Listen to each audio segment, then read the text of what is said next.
that's good to hear. That's important. I've got a very Marvel-centric crew here, I have a feeling, right?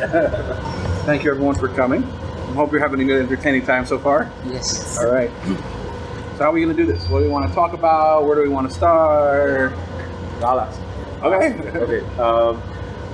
So you're always in town nowadays. The past couple of years, you're always in town. What is it specifically about Filipino artists that you or Marvel is looking for, and that they end up, a bunch of them are drawing regular Marvel books? Yeah.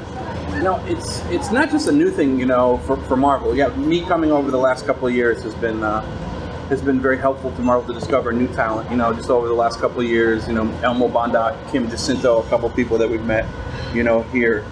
He was just working at McDonald's. Yeah, I know.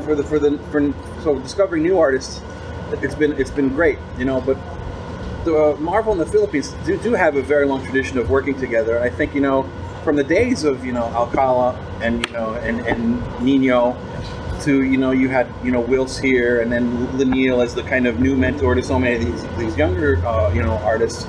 That it's a tradition of giving back. It's kind of what we're here for. And I do mean that, the sense of community is because you meet a lot of other artists and you go to a lot of other studios and they don't want to train the next generation of artists. They don't really spend a lot of time giving back because they think, and I've heard this quoted many times, they're going to take their jobs. Someone's going to take my job. I don't want to train the guy who's going to take my job.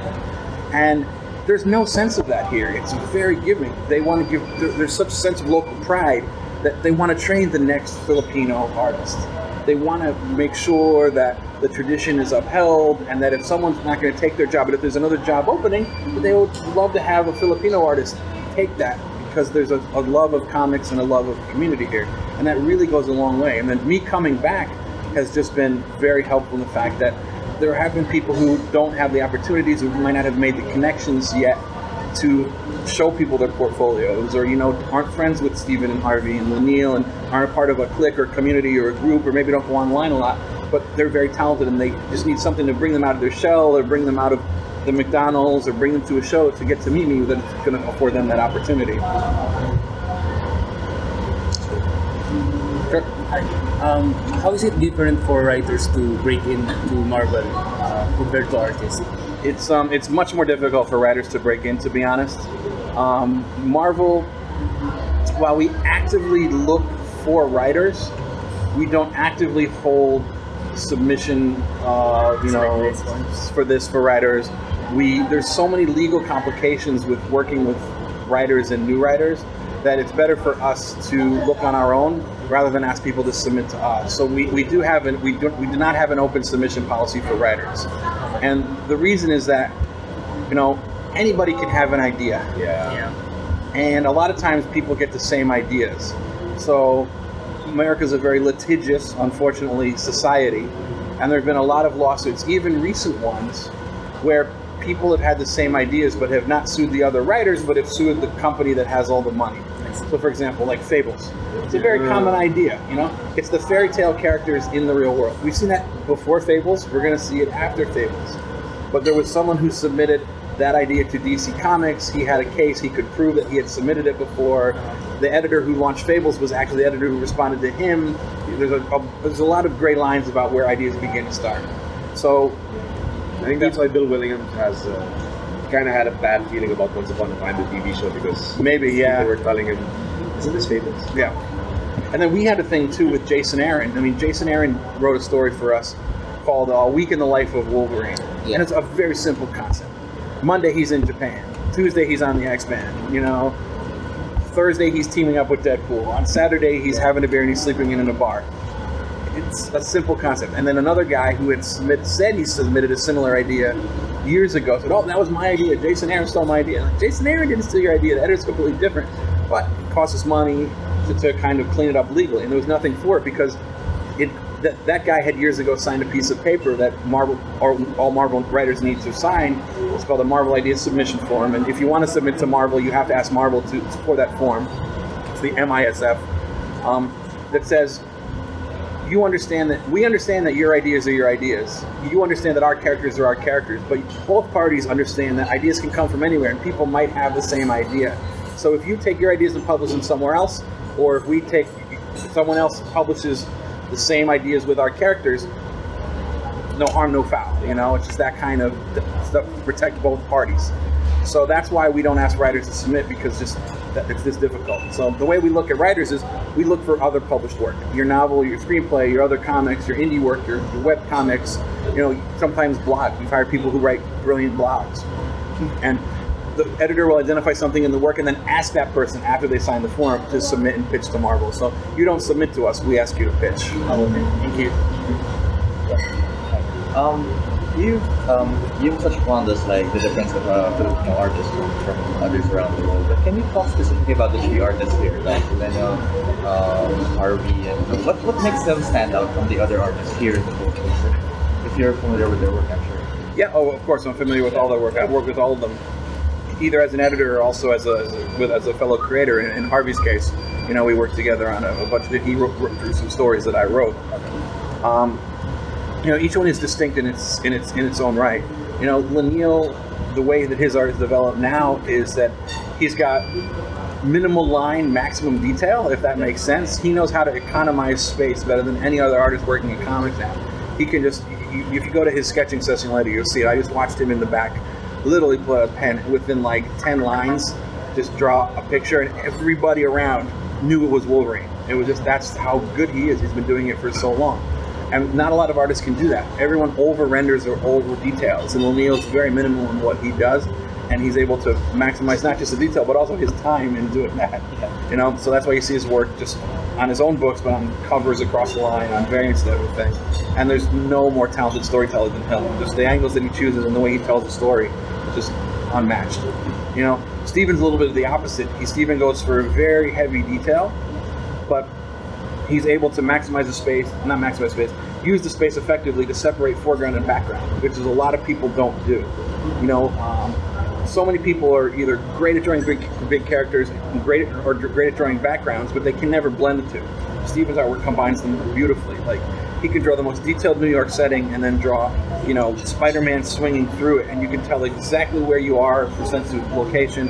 You see every kind of line in, you know, Spider-Man's web, but not lose any of the impact that it has. It doesn't all blur together, you know, exactly what it is. It's like each panel becomes a painting, you know? It doesn't seem flat. Yeah, it doesn't seem flat at all. And then, you know, with Harvey's art just pops. And he's the one who I think takes the most influence from animation, not in his storytelling, but in his style. You know, his facial expressions, his characters tend to be a little bit more expressive. He tells a lot more of the story with the body language. He concentrates a lot more on the anatomy to let the characters speak with their body language, more so than a lot of other artists I know. So when we were working together, that's something I maximized. Like, I turned in a script, my first script, not knowing he was going to draw it. And he drew it. And then after I saw that, I said, oh, now I know how, when I turn in the next script, to use him more effectively, use his art style more effectively to tell the story between the characters, put in a couple more quiet scenes, a couple panels that I knew he would nail, you know, for some of those, you know, talking moments, and then open up the action panels a little bit wider. So it's just a way that he can tell the story with the body language, and then, you know, really open up the action panels a little bit more through the physicality of form and make it a lot more visceral when the characters pop off the page. Sure. We were talking about sorry, I lost that. Okay, we were talking about a bit of Filipino pride or Easter eggs slipping in artists' works. Yep. Okay, so Jollibee, Dinuguan, how much extent, to what extent is it allowed to put something like that? You know, it's interesting. We want all artists to put a piece of their lives and a piece of their personality and a piece of their culture into the books, and a lot of them do.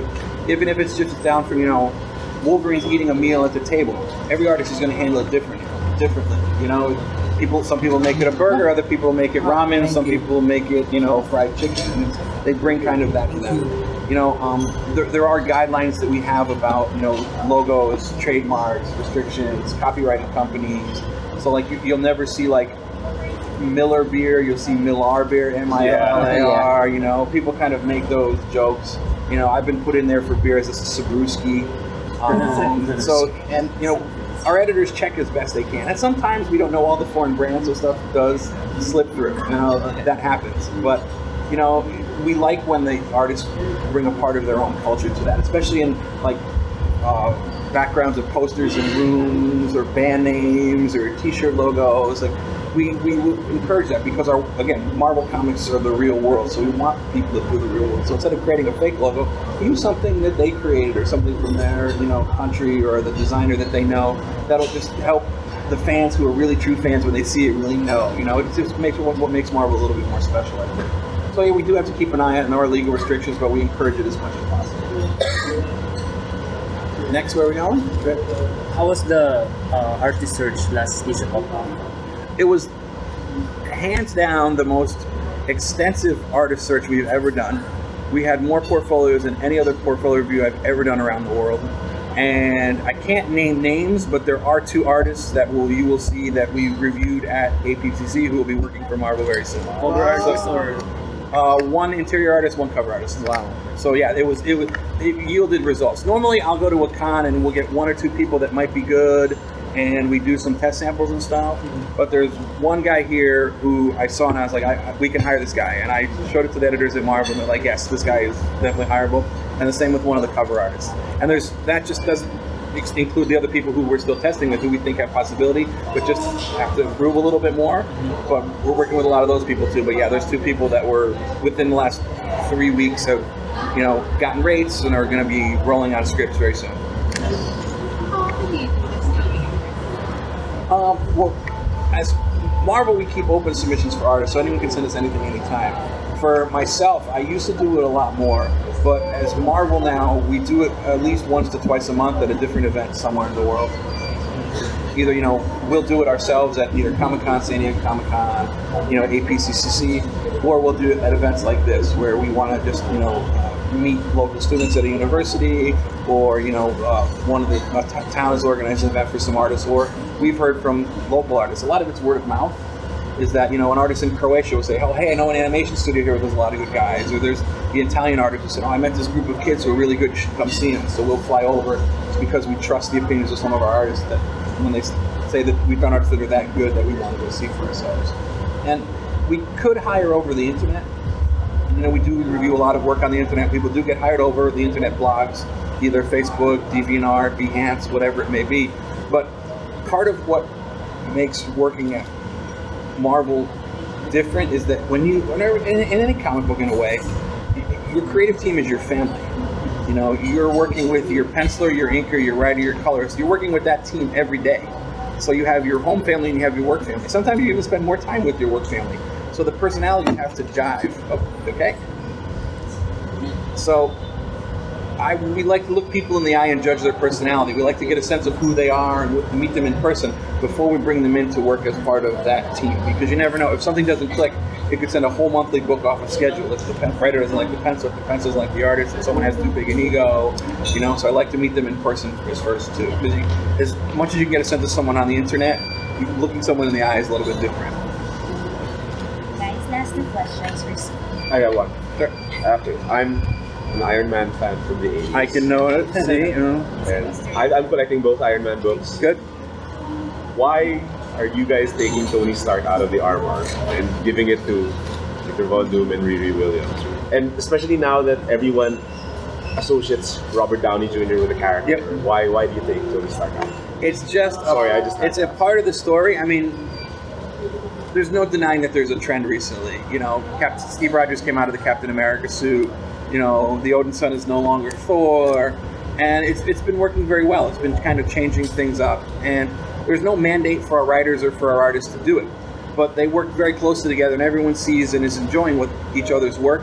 And I think with Bendis, Bendis really had a story that he wanted to tell with Iron Man, and he really wanted to introduce Riri, and I don't remember the whole story if she was originally going to be Iron Man or a minor character, but she got into that armor pretty quickly, and people really liked it.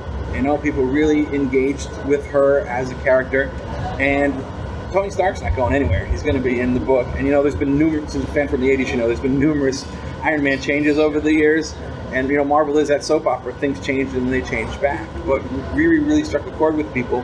So, she's getting into the armor very quickly, getting her own series very quickly, and it'll be around, for the long haul, hopefully. But what about with Victor Von Doom taking a title too. That's very interesting. I was just talking to Alex Maleev last night about it because he's so excited about these scripts, and there's some interesting things coming in both books. Some interesting things coming for Tony, and there's still repercussions from Rhodey as well. So, as an Iron Man fan, I know, I'm the same way. But there's more coming. We're good, guys. I have one more question. You said 2 words. Okay. So of course this is an event that is artist centric, but how about writers who would like to have a job in Marvel? What are your advice, tips? Yeah, it's just work hard, publish your own stories, get your work noticed on the internet, get other artists to start buzzing about you, get other writers to start buzzing about you, and just create stories that you believe in, that show your strengths as a writer. And when you want to submit your artwork to Marvel, we don't review open submissions, but we review your previously printed art.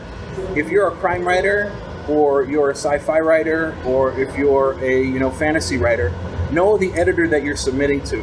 Don't submit your hardcore Daredevil-esque crime novel to the Avengers editor. Know who you're going to submit to. Maybe submit it to the Daredevil, maybe submit it to the Punisher editor. Know who you're playing to. Don't just send your work blankly. You should target the people that you want to send your work to, who you think would be most open to your submissions.